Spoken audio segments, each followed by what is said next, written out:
So just tell people a little bit about Silver Oak. I think you've been doing this for 40 years now, right? Yeah, we started in 1972. We're a family-owned business. The winery was co-founded by my father and his winemaking partner. And since 2001, it's been just in the Duncan family. And so we have Silver Oak and also our sister brand, Toomey. And I've been selling, hopefully, great wine that people enjoy a lot for many, many, many years. Well, and people lately have been calling it sort of the new Mondavi of Napa because you've been kind of a leader in the area. You've really brought the company forward as far as technology, as far as marketing is concerned. Tell us about some of the stuff you're doing. Well, I'd be very flattered to be compared to Robert Mondavi. I'm not sure that's true as a real icon of the industry. But I think, what Silver Oak has adopted and really believed in from the very beginning is about making wine to be enjoyable, to be food friendly, and so in the kind of the new era of acceptance and where people get their information about wine is because of social media and the internet has changed so much from the way it was even 15 or 20 years ago, where it was very wine writer directed. And so we've really adopted that, and I think for this next generation, they love that. They want their friends' opinions, they want the interaction.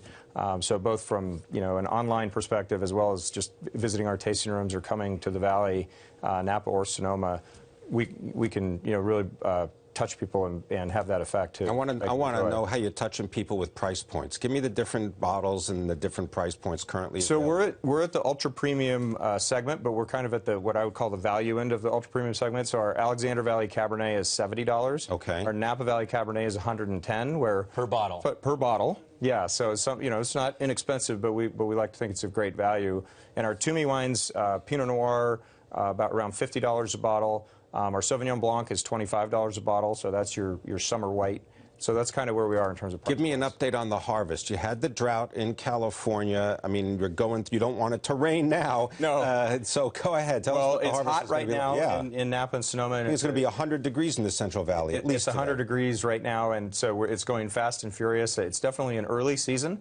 But I think with the application of technology and the things that we've been able to apply in the vineyards, we try and really mitigate what Mother Nature throws at us. 12, 13, 14. So what are you doing, like drip irrigation? You have your own wells, or you have to get the water? We have our own wells, okay. and while we are in a drought in California, we did get 30 inches of rain in December, so our reservoirs were full, the water tables were full. So in terms of growing grapes, it's been actually, a fairly normal year.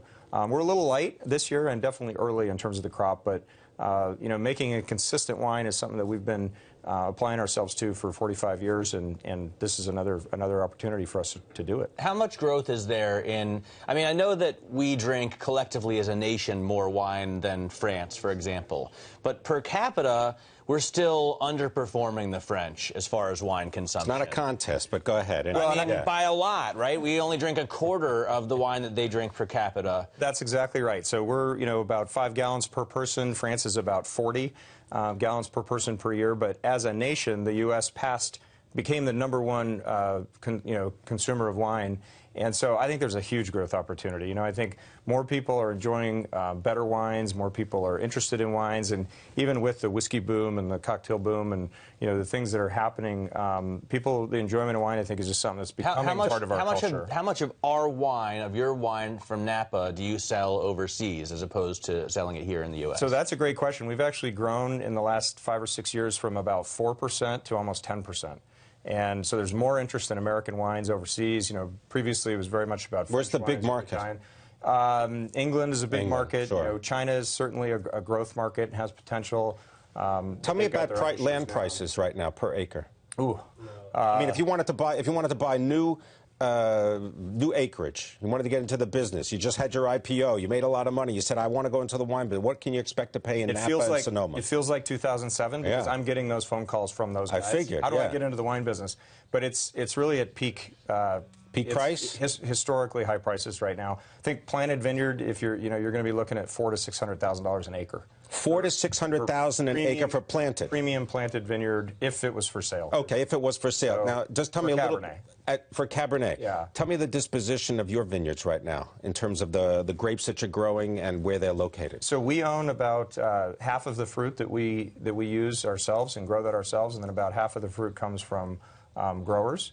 And we own properties in Napa and Sonoma, up in Anderson Valley, and are always looking for opportunities to, have that. Because once you have the land, you can make great wine year after year and really control the farming, and that's a very important part to us right now and something that we're really learning more and more about. All right, so Pim and I are going to go after the program and buy a bottle of wine. What should we look for? What vintage? Well, I think, the current vintage we have out right now, is, as I always say, is my favorite. But that's the thing about California wine, right? I mean, it's designed to be consistent year in and year out, as opposed to, let's say, French or continental wine. That's right. And because we're so blessed in California with the wine growing environment, we do get consistent vintages every year. So, right now, I think our 2010 Napa is where I would guide you. I think it's a real breakthrough wine for us, and, just delicious. We were sharing it last night with some friends, and I think you'd love it.